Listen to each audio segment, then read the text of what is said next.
enseignez vos matières? Est-ce que c'est de manière transversale ou comme dans une matière, comme à l'école, dans une école ordinaire?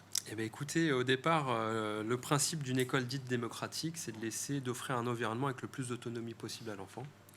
Et puis, on s'est aperçu que ce n'était pas forcément adapté à tous les enfants et à tous les rythmes. Donc, on propose en fait comme des alvéoles où il y a des temps. Il y a des temps de transmission, il y a des temps de proposition, de pédagogie ou de pédagogie de projet.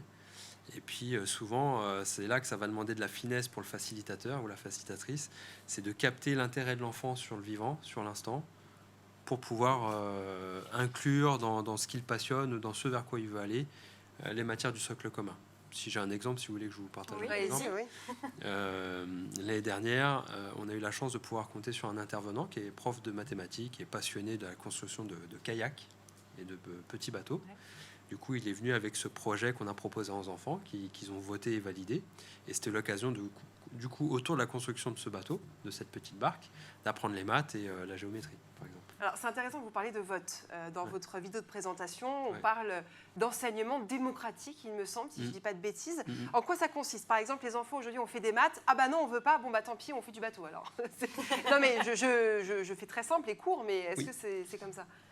Alors, on essaye, c'est pas qu'on essaye, c'est qu'il y a un conseil d'école qui est organisé chaque semaine. Et en fait, nous, on s'est entendu sur planifier la semaine d'après, le vendredi. Ce qui évite les quiproquos et justement ce genre de choses. Alors après, ça peut changer, ça peut être changeant et on va s'adapter. Mais l'idée, c'est qu'il y a déjà un socle qu'on valide pour au moins la matinée. Et puis l'après-midi est plus libre, notamment dans la pédagogie de projet.